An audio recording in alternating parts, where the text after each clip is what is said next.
miércoles 6 de noviembre de 1985, a las 11:40 de la mañana, un comando del grupo guerrillero M-19 irrumpió violentamente en el Palacio de Justicia de Colombia, situado en el centro de Santa Fe de Bogotá, a solo 100 metros del Palacio de Nariño, sede del gobierno y residencia del presidente de la República de ese entonces, Belisario Betancur Cuartas.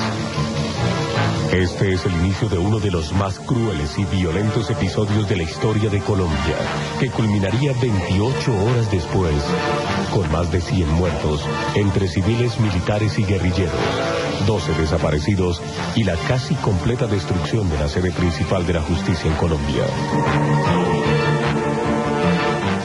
20 años después del holocausto del Palacio de Justicia, muchos hechos sucedidos durante esos 2 días permanecen en la oscuridad y el misterio.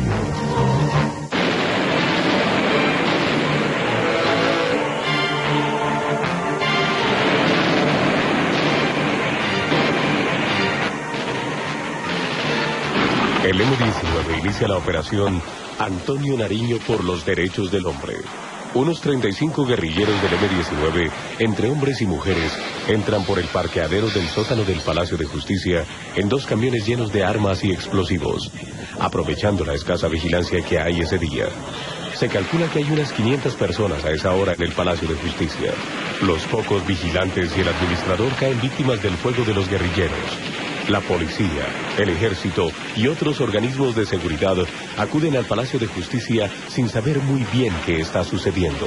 En ese momento, solo el M-19 sabe cuál es el objetivo de ese operativo. Se trataba de ponerle una demanda jurídica al gobierno, al presidente, por incumplimiento de unos acuerdos públicos en donde estaba su firma.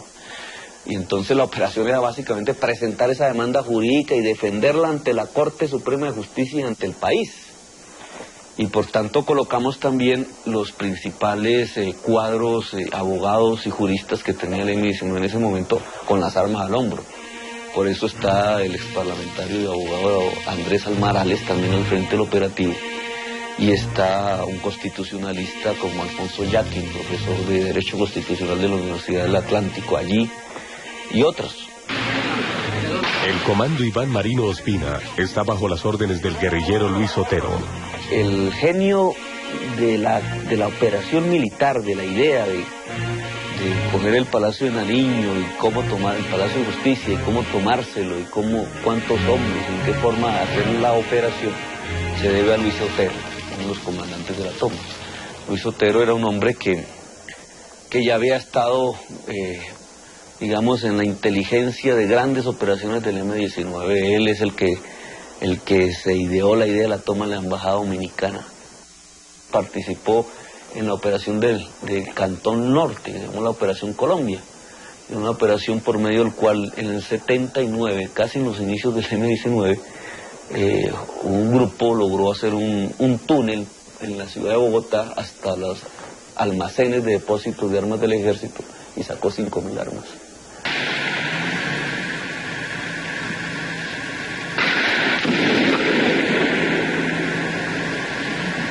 Los guerrilleros se mueven por los 4 pisos del edificio y buscan a los principales magistrados para tomarlos como rehenes. El responsable político era el que había sido nombrado comandante del M-19 en 1985, Álvaro Fayad. Álvaro Fayad, el que toma la decisión de hacer la toma.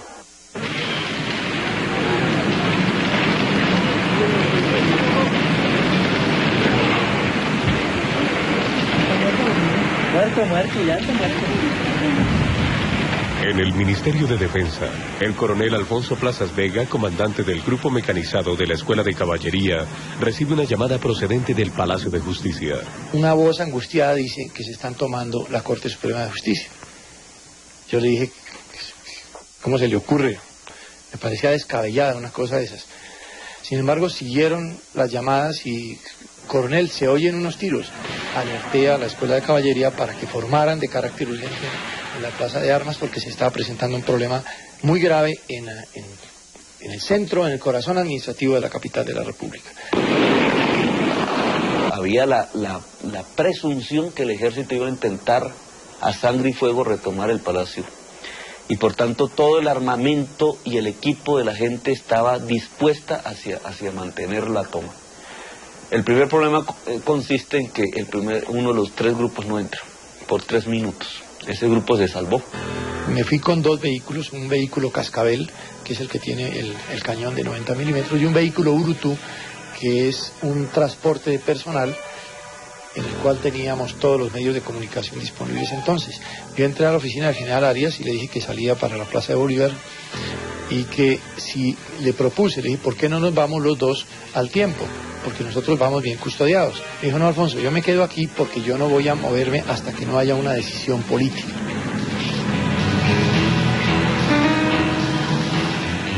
El combate en el interior y los alrededores del Palacio de Justicia continúa. Las armas automáticas siguen cobrando víctimas. Varios vehículos blindados de la Escuela de Caballería llegan a la Plaza de Bolívar y se ubican frente a la puerta del Palacio de Justicia. Allí fue donde llegó la segunda orden. El general Arias Cabrales concretamente dio la orden de ingresar al Palacio de Justicia utilizando los vehículos blindados. Y ahí empieza pues ya el acceso. ¿Quién le dio la orden al general Arias Cabrales? El propio presidente de la República lo ha manifestado siempre, que él dio la orden, que él asume la responsabilidad. Fue una decisión difícil de tomar para él.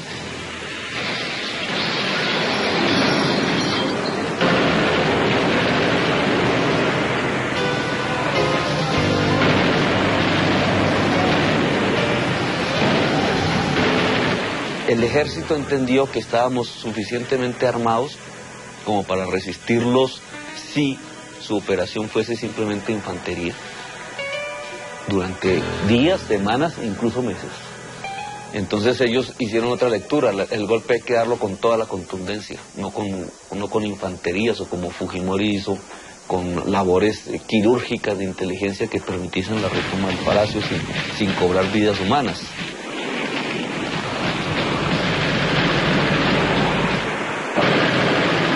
Ellos no calcularon las cosas, no calcularon la reacción de las instituciones armadas. Y aquí viene el segundo problema militar.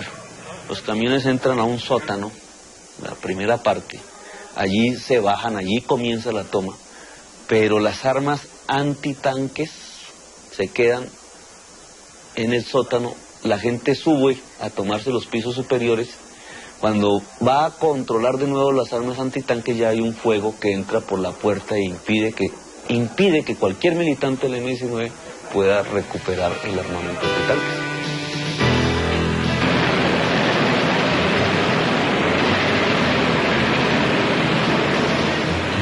Con lo que los señores del M-19 no contaban era con el ingreso de vehículos blindados. Eso fue una sorpresa estratégica. A partir del momento en que los blindados ingresaron, pudieron entrar protegidos en los aparatos blindados, pudieron ingresar los soldados, ingresaron las tropas.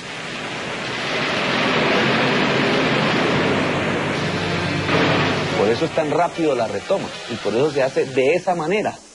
O sea, usted no ve una operación de infantería entrando a tomarse metro por metro el palacio respetando las vidas de los civiles.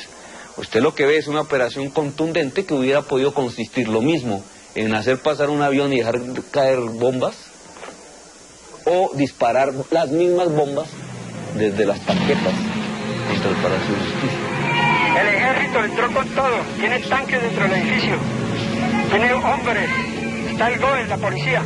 En el Palacio de Nariño, el presidente Belisario Betancur se reúne con sus ministros para analizar los graves acontecimientos.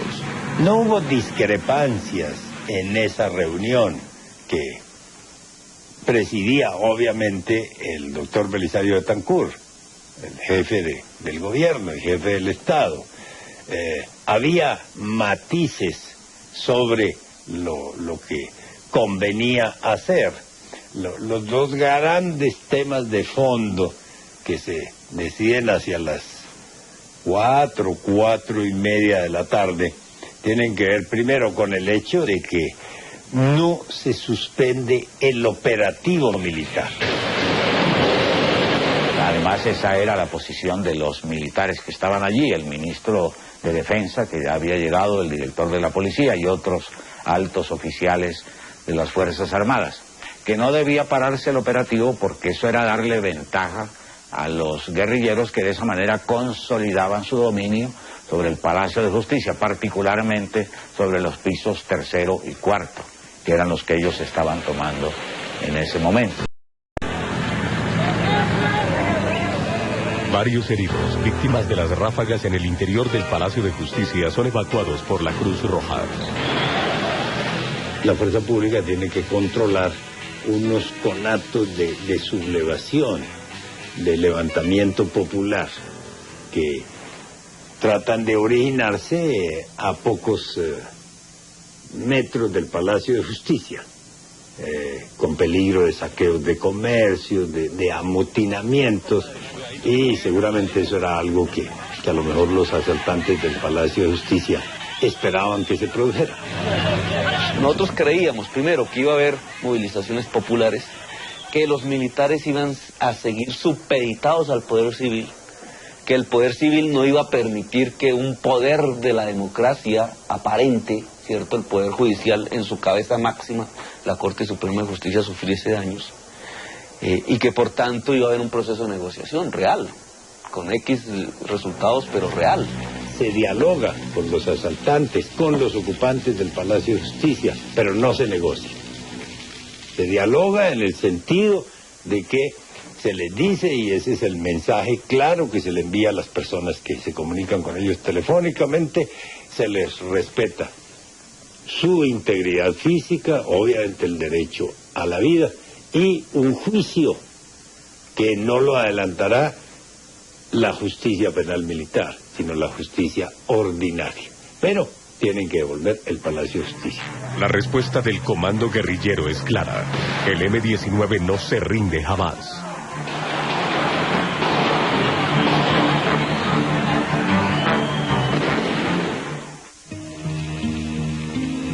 El principal rehén del M-19 es Alfonso Reyes Echandía, presidente de la Corte Suprema de Justicia. Su hijo Yesides Reyes logra hablar por teléfono con él. Me contesta directamente un señor que se identifica como el comandante Otero, al frente de la operación Antonio Nariño por los derechos del hombre. Pues yo me identifiqué también. Él fue muy cortante, me dijo, mire, necesitamos fundamentalmente que dejen de disparar para sentarnos a conversar. Si no dejan de disparar en 15 minutos, aquí nos vamos a morir todos. Yo entonces le dije que si mi padre estaba por ahí, me dijo que sí, que si podía hablar con él, me dijo que sí. Así que yo pues, conversé con él, pero mire, esta gente está interesada en dialogar, pero es imposible hacer un diálogo en medio de los disparos. Entonces lo que necesitamos es que dejen de disparar. Yo le dije, muy bien, yo veo qué puedo hacer por fuera y tú sigues haciendo algo desde la corte. El doctor Reyes Echandía, que en ese momento era presidente de la Corte Suprema de Justicia, llama por teléfono a Palacio y pide hablar con el presidente de la República. El presidente de la República no habla con él, sino que comisiona al comandante de la Policía Nacional para que hable con él. Y habló con él el general Víctor Delgado Mayarino, que era el director general de la policía, y además amigo muy próximo del doctor Alfonso Reyes Echandía. Los dos conversaron. El doctor Reyes Echandía estaba realmente sumido en una tremenda angustia y una preocupación por la suerte que ellos pudieran correr, porque estaban siendo, según él mismo dijo, apuntados con ametralladoras por unos guerrilleros que estaban nerviosos e impacientes, que querían un cese al fuego. Y le dijo con una voz que realmente resultaba conmovedora en esos momentos al general Delgado que pararan el fuego. Y le decía, Víctor Alberto, tú no puedes permitir que nos maten. Por favor, den la orden de cese al fuego. ¿Por qué no habló el presidente de la República? Fundamentalmente porque se sabía que Reyes Echandía era rehén de los asaltantes. En ese momento no estaba actuando conforme a sus propias decisiones. No era un hombre libre. ¿Ustedes tienen rehenes? Está el presidente de la Corte y varios magistrados. Si el ejército llega a subir aquí al 4º piso, ¿estamos? Al 3er piso, nos morimos todos.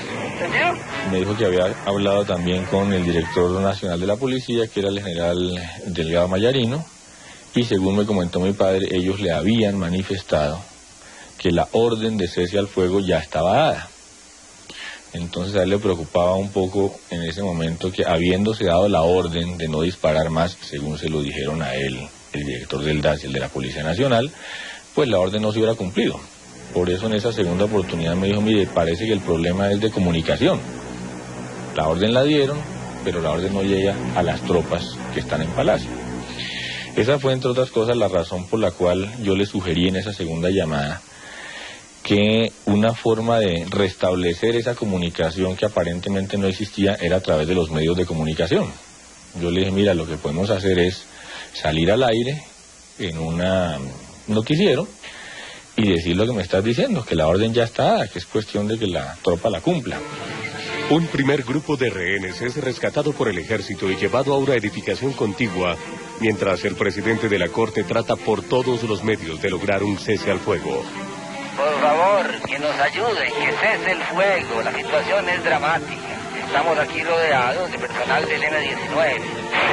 Pero con eso hay una cosa curiosa, y es que la ministra de Comunicaciones de la época se enfadó muchísimo con eso, que era la doctora Sanín, y llamó a varios medios de comunicación a decir que no podían seguir haciendo esa clase de transmisiones al aire.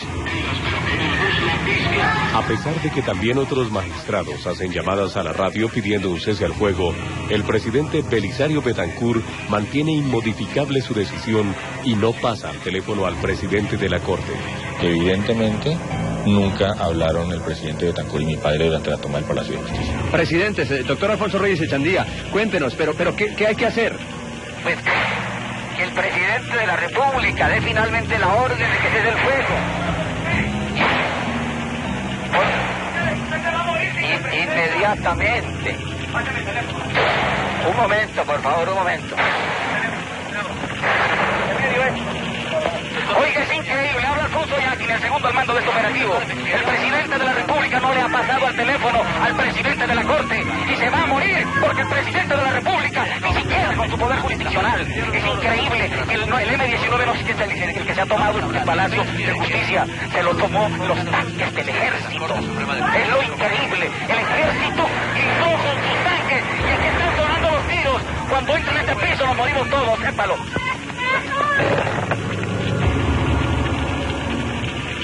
Simultáneamente a este fallido proceso de diálogo, el ejército ha tomado control del sótano y del primer piso del Palacio de Justicia. Los guerrilleros se repliegan hacia el tercer y cuarto piso, donde siguen manteniendo a los principales rehenes.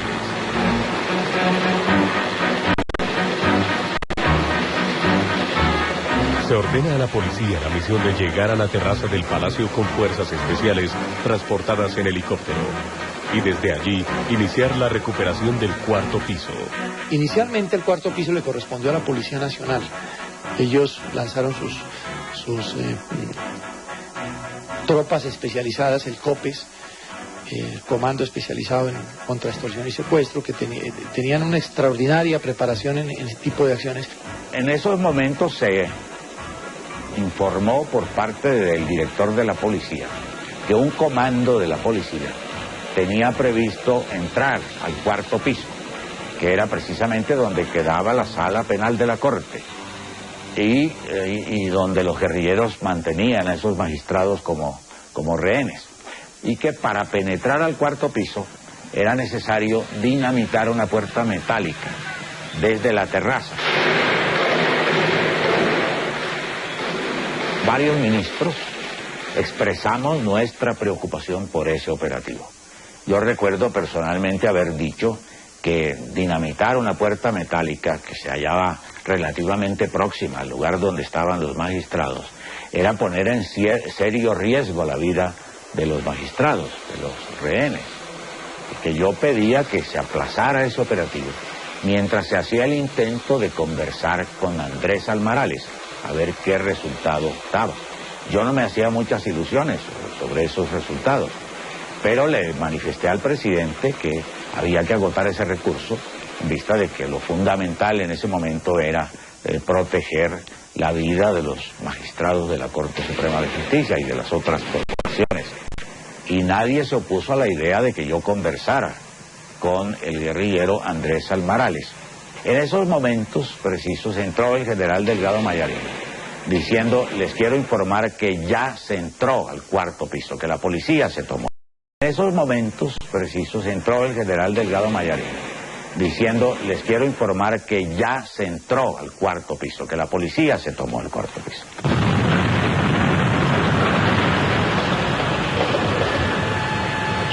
Para mí fue una información sorpresiva, porque yo estaba seguro de que se había acogido la propuesta de que el operativo de entrada de la policía al cuarto piso se debía aplazar.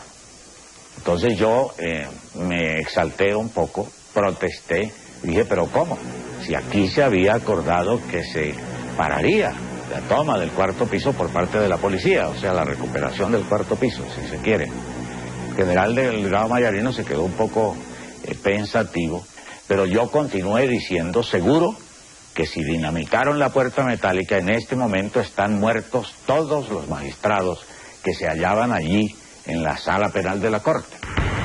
El general Delgado Mayarino dijo: no, pues yo voy a averiguar, yo no creo. Salió de la oficina donde estábamos, regresó a los pocos minutos y dijo: no, no ha muerto ningún magistrado. Resulta que los magistrados fueron llevados por los guerrilleros a un baño que se encuentra entre el tercero y el cuarto piso de la edificación. Y ya la policía entró al cuarto piso.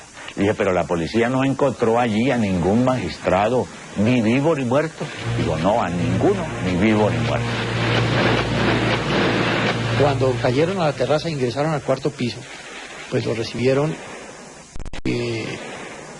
en una forma pues demasiado fuerte, y allí la policía perdió varias personas. Entre otras perdió un oficial extraordinario que tenía la policía, que era el comandante del COPES, que era el capitán Talero Prada.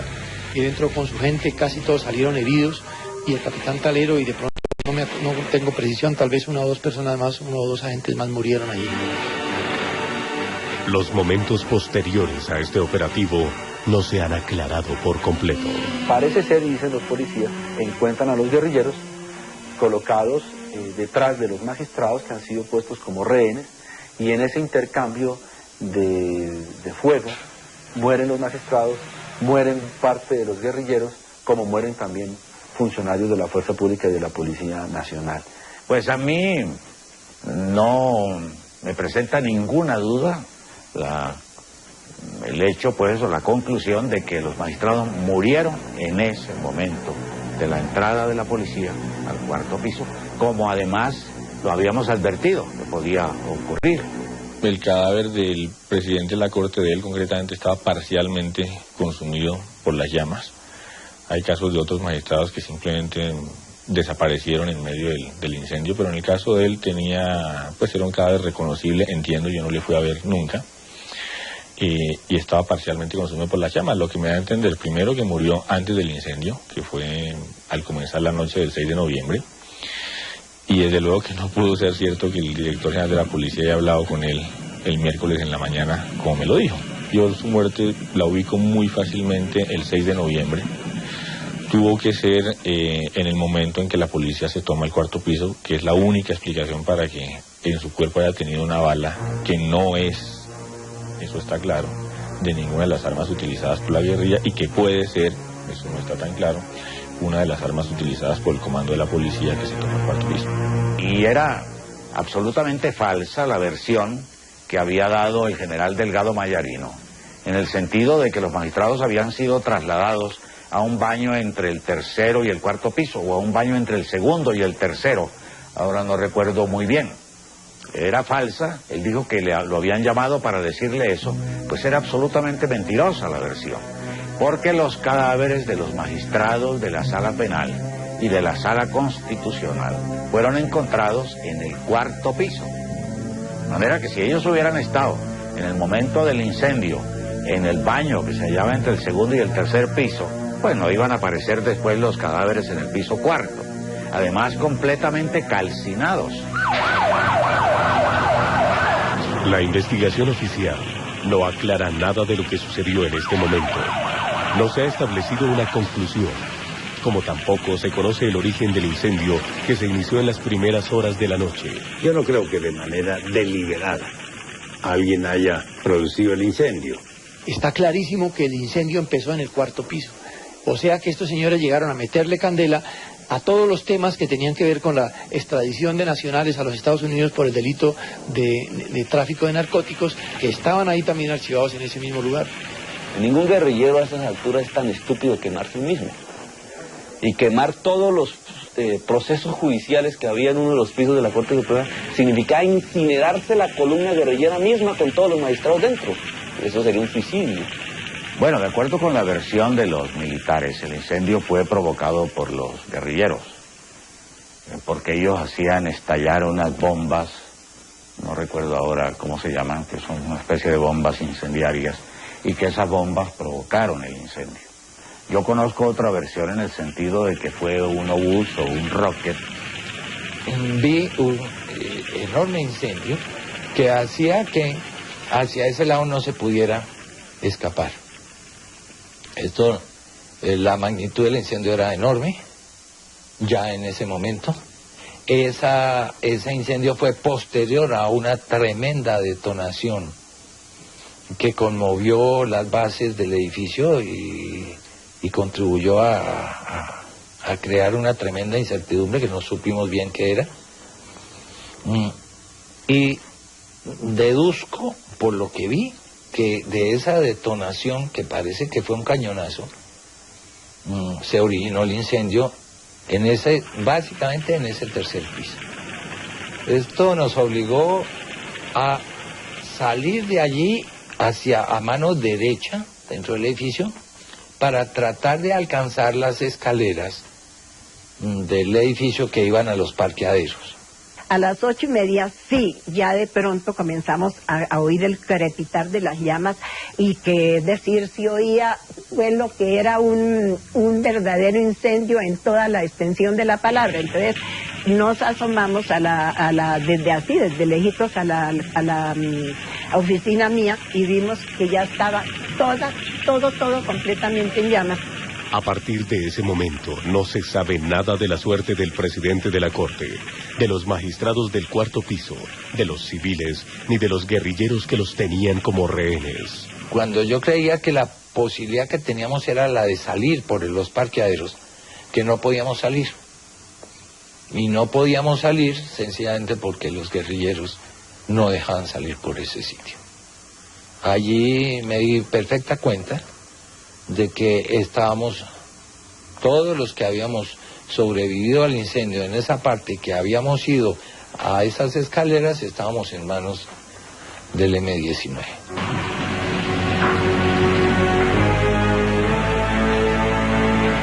Entonces Almarales ya comenzó a darnos instrucciones. Yo les quiero decir, ustedes están ya como rehenes nuestros. Si ustedes salen con nosotros. Si nosotros no podemos salir, ustedes tampoco pueden salir. Por favor, a los colombianos en el registro cronológico de Noticias 1, las 10:31 de la noche. ¿Cómo es ya el balance de las Fuerzas Armadas en este operativo? Pues se recuperó para nosotros el Palacio de Justicia, pero cuando ya estos señores se vieron perdidos, empezaron por incendiar el sector en donde están los expedientes contra ellos, y las llamas se propagaron totalmente, y vea usted la situación en que nos encontramos. Los guerrilleros ni esperaban el incendio, ni lo tenían entre sus programas, y por el contrario, lo que se veía era una tremenda indignación de que eso hubiera ocurrido.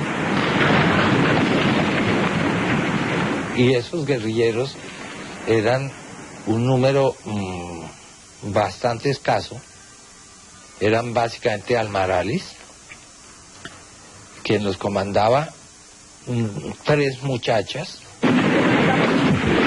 Esos guerrilleros en este momento, incluyendo Almarales, no pasaban de 10 o 12 personas. Algunos estaban heridos y otros no estaban heridos. La recomendación a los guerrilleros que había en ese momento es que ahorraran municiones, y la impresión que tuve personal es que de ese momento en adelante el problema se presentaba a ultranza, porque la toma era perfectamente comprensible, había fracasado.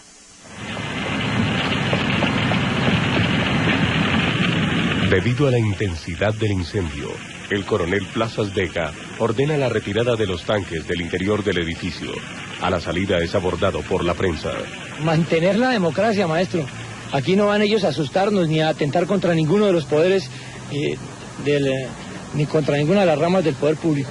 En este momento esto es un atentado contra la rama jurisdiccional y eso hay que dejarlo muy claro, que el ejército está en condiciones de mantener todas las ramas del poder público funcionando porque esto es una democracia y para eso estamos, para hacerla respetar. Si la decisión es darlo de baja a los guerrilleros.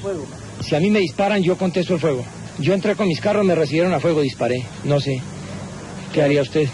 Pero el presidente de la Corte Suprema, el doctor Echandía, ha pedido... No sé, yo no sé quién esté adentro. El fuego es controlado. En el interior permanecen unos 60 rehenes y 10 guerrilleros, mientras el ejército prepara una gran ofensiva que se inicia a las 2 de la mañana. Una de las batallas más tremendas, más espantosas que se libraron allá en ese campo de batalla fue la de las 2 de la mañana, que se echaron yo creo que se valieron las dos partes en contienda de todos los armamentos que se pueden usar en un momento de guerra.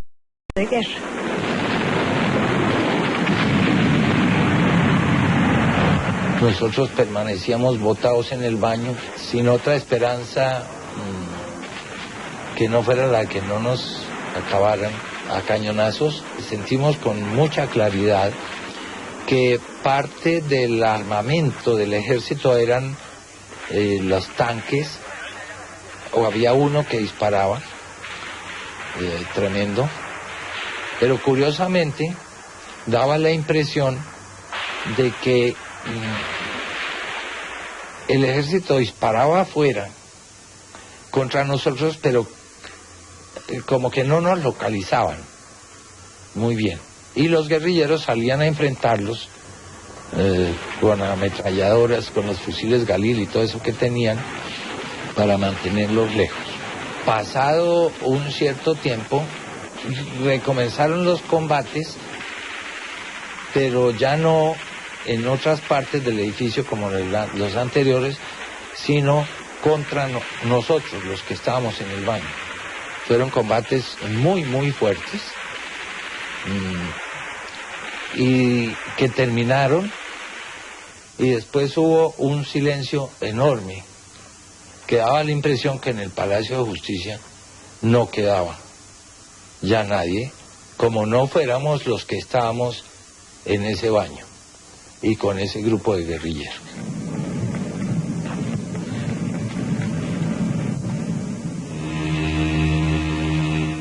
Al amanecer se vive una tensa calma. El ejército se prepara para la ofensiva final que debe culminar con la recuperación total del Palacio de Justicia.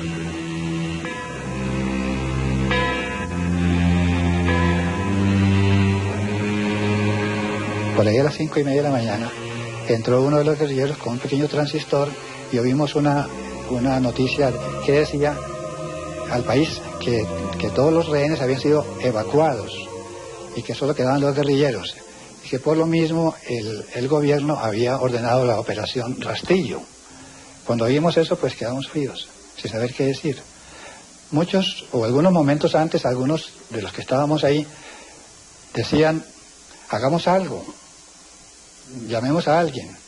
Los magistrados que estábamos allí propiciamos una conversación con Almarales para tratar de buscar que ellos de alguna manera se rindieran y que nosotros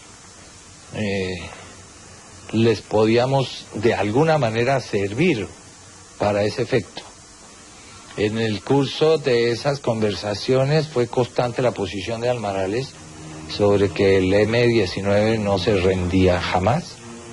Al fin se llegó a una solución que fue enviar a uno de los que estábamos adentro a poner en conocimiento de la gente que ese ataque del ejército estaba dirigido contra muchas personas que no eran guerrilleros. Gritamos varias veces a voz en cuello al ejército que cesara el ataque, que había heridos ahí adentro, que éramos magistrados de la Corte Suprema de Justicia y que dejaran por Dios de disparar. El resultado de esos gritos fue deprimente, porque la única respuesta consistió en dispararnos más fuerte, como si la idea de que no eran guerrilleros todos los que estaban adentro no les produjera el más mínimo efecto. Y un momento después salió el doctor Arciniegas, magistrado del Consejo de Estado. Él logró salir en una pausa del combate, se gritó que iba a salir, salió con un trapo blanco, que por cierto lo suministré yo, que fue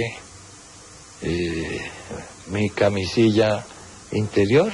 Un magistrado de la Corte me dio su camisa para que la llevara como un pañuelo, como una bandera, y en la otra mano, ambas manos en alto, cogí yo mi carnet como consejero de Estado, dejé mi saco ahí y me fui en mangas de camisa, y llegué como anteriormente al borde de la escalera y grité que ¿puedo bajar? Y entonces dijeron de abajo, puede bajar. Entonces yo me puse de pie, levanté las dos manos y comencé a bajar peldaño por peldaño, gritando a cada peldaño: voy bajando, no disparen, soy consejero de Estado, no disparen, voy bajando, aquí voy. Pero eso se me hacía como un siglo, yo bajaba cada peldaño y nunca terminaba, y nadie contestaba. Me cuentan después que oyeron unos balazos y creyeron que me han matado. Lo cierto es que yo llegué hasta el primer piso y había una pared ahí pues que no me dejaba ver el resto del patio, del salón central. Entonces yo grité, ya llegué, ¿ahora qué hago? Entonces me gritaron detrás de la pared, una esquina de la pared, puedes seguir. Y entonces yo seguí despacio también con las manos en alto, y al voltear la escalera vi un grupo de como de 15 soldados que me estaban apuntando todos, apuntándome a mí, y les temblaban las manos de lado a lado. Entonces, pero me dejaron pasar, y había otro recodo, y entonces también pasé ese recodo y había otro grupo de soldados también apuntándome en la misma forma, y luego me cogió un oficial y me tiró contra la pared, y arrimado a la pared pues llegué a la parte donde estaban ya los militares. Más tarde me llevaron a la Casa del Florero, fuera del Palacio de Justicia, y ahí me mostraron una cantidad de álbumes con fotografías para que yo identificara a los que estaban arriba como guerrilleros, fotos de guerrilleros. Yo en realidad no identifiqué a ninguno. Pero entonces les suplicaba yo que por favor suspendieran la Operación Rastrillo, que no era cierta la noticia. Él cuenta que no lo dejaron volver porque le dijeron que era peligroso volver a meterse al Palacio de Justicia. Sin embargo, yo me pregunto, ¿pero peligroso por qué si ya sabían quién era Arciniegas? Que era el que llevaba un mensaje de los señores que estábamos allí adentro como rehenes. Bueno, él no volvió. Ustedes se pueden imaginar cuando ya nos dimos cuenta que él ya no volvía. Eso fue espantoso. Ahí sí, en realidad, llegamos a la conclusión de que ya no nos quedaba ni otro camino distinto al de encomendarnos a Dios. Ya han pasado 24 horas desde la irrupción de los guerrilleros en el Palacio de Justicia. El ejército está cada vez más cerca del último reducto guerrillero que tiene en su poder 60 rehenes. El comentario de Almarales es que la salida de Arciniegas no había servido para nada, porque lo que había ocurrido es que el ejército había logrado localizar en dónde estábamos. Y en realidad, de verdad, parece que afinaron la puntería, porque el ejército comenzó a atacar ya muy directamente el sitio donde nosotros nos encontrábamos. Yo creo que esto ya se resuelve en muy corto tiempo, eso esperamos. ¿Cuántos guerrilleros se calcula que tienen adentro? Yo no creo que haya 10. ¿Y de magistrados? No tenemos una información cierta sobre los magistrados. Resultaba inminente un golpe de mano del ejército. Ello vino de que el ejército copó el piso superior, comenzó a botar por las escaleras granadas de fragmentación, que parece que las botaban para que en el vestíbulo del baño en que estuvimos nosotros acabaran con todo, pero en ningún momento se vio que esas actitudes amainaran porque supieran que había rehenes. No, lo que realmente ocurrió es que el ataque del ejército aumentó, fue cada vez más eficiente y puso en últimas al grupo del M-19 que estaba con nosotros en condiciones en que era inminente la entrada del ejército en el último golpe de mano final. Entrada del ejército que, entre otras cosas, yo suponía que de haber ocurrido, pues nos hubieran matado a todos. Cada momento fue peor y poco a poco condujeron a terminar con el grupo del M-19 que quedaba ahí. Con nosotros en condiciones en que era inminente la entrada del ejército en el último golpe de mano final. Entrada del ejército que, entre otras cosas, yo suponía que de haber ocurrido, pues nos hubieran matado a todos. Cada momento fue peor y poco a poco condujeron a terminar con el grupo del M-19 que quedaba ahí. Por ejemplo, yo no volví a ver a algunos de los que salieron primero a combatir el ejército, a mantenerlo alejado. Me parece que los mataron. En ese momento se le acabaron las municiones al M-19. Y ahí en ese momento un cambio de actitud del M-19 que fue intrigante. En una primera actitud como de desespero, resolvieron, como quien dice, vender cara a su vida a la entrada del ejército y se colocaron inicialmente los heridos del M-19 con una ametralladora que tenían enfrente de la puerta por donde podría entrar el ejército. Y después, de golpe, repentinamente cambiaron de idea y resolvieron que los magistrados de la corte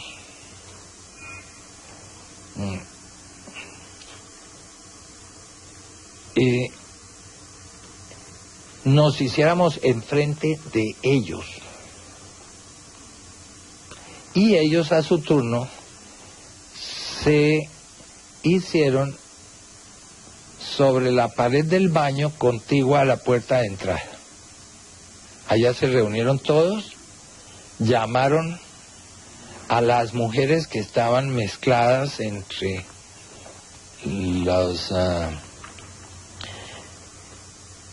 entre todos nosotros para que se hicieran junto con ellos y crearon un grupo todo el grupo de guerrilleros quedó allí y pidieron que los magistrados de la corte, recuerdo yo, nos hiciéramos enfrente de ellos. Yo interpreté ese cambio de actitud de una manera para mí muy clara, que es que la última cosa que iban a hacer antes de vender cara a su vida era cobrar la vida de los rehenes. Y en ese momento hubo una serie de disparos tremendos. Yo recibí un impacto de medio lado. Sentí un quemón tremendo. Y la idea que eran los guerrilleros los que disparaban hizo que, primero el disparo me tumbó. Yo caí en el suelo, pero me estuve quieto. Absolutamente quieto. Yo pensé, alcancé a pensar dentro de la incertidumbre que es que uno no sabe qué se siente al estar herido de un balazo como... me ocurrió a mí, que si me movía nos remataban. La gente que estaba le pedía al Almarales que no nos disparara, que nos dejara salir. Y Almarales inicialmente negó la posibilidad de salida, pero después repentinamente dijo: salgan las mujeres. Y acabando de decir eso, repentinamente dijo: salgan los heridos. Logré levantarme, salir cogido de la pared y salir por la puerta del baño a las escaleras. Y Almarales dijo: los que quedamos nos morimos todos. Almarales quedó dentro del baño del tercer piso. A eso de las 3 de la tarde terminaron las acciones. Entramos entonces los comandantes, el general Arias y todos los comandantes allí, y ordenó una revisión del edificio. De modo que se cumplió esa tarea y al final formé la escuela de caballería en la Plaza de Bolívar y le di parte al general Arias Cabrales. El general Arias Cabrales recibió parte. Fue un momento muy emocionante. De ahí en adelante los momentos fueron muy emocionantes. Durante el desplazamiento de la Plaza de Bolívar hasta el Cantón Norte, hasta la calle 106, el pueblo bogotano se botó sobre las calles. Yo había participado en muchos desfiles del 20 de julio, pero este era un desfile espontáneo, en el cual la gente salía a las calles con pañuelos blancos al paso de las tropas. Hubo un movimiento espontáneo de la gente que salió a batir pañuelos blancos, a avivar al ejército y a solidarizarse con él. De manera que en ese momento fue una situación positiva también para el ejército. 13 magistrados, 23 funcionarios y empleados del Palacio, 11 miembros de la Fuerza Pública, 35 guerrilleros y 30 cadáveres no identificados son los muertos del Holocausto del Palacio de Justicia. Además, 12 desaparecidos cuyo paradero después de 20 años sigue siendo un misterio. Estos hechos tienen que ser investigados, porque el gobierno quiere que todo se clarifique, que no haya sobre esto leyendas ni versiones infundadas, sino que se le dé a conocer a la sociedad colombiana qué fue lo que realmente ocurrió en el interior del Palacio de Justicia. Yo tuve la esperanza de que la investigación iba a aclarar absolutamente todo e iba a establecer responsabilidades. Y desde luego nada de eso ocurrió, a pesar de que en las conclusiones los magistrados de ese tribunal especial que se creó para que adelantara esa investigación dijeron que lo que ellos habían hecho debía ser proseguido por la justicia ordinaria. Efectivamente se le pidió a distintos jueces de instrucción que continuaran esa investigación, pues yo creo que tampoco esas otras investigaciones complementarias de la primera arrojaron un resultado satisfactorio. Desde el punto de vista penal, si la responsabilidad ya penal y criminal de los actores en el conflicto, los guerrilleros del M-19 fueron amnistiados por el Congreso de Colombia años después, cuando este grupo guerrillero quiso reintegrarse a la sociedad civil, a la política, a la democracia. En ese momento se produjo una ley que amnistió, perdonó a todos los guerrilleros del M-19 por los actos que han cometido en el desarrollo de sus acciones guerrilleras, incluidas las del Palacio de Justicia. Hay condenas y hay destituciones, por ejemplo, en generales como el general Arias, que es la persona que realiza el comando y el operativo dentro del Palacio de Justicia. Él es destituido por la Procuraduría General de la Nación años después. Tuvimos que vivir sometidos durante más de 10 años a unos procesos de carácter penal, de carácter administrativo y de carácter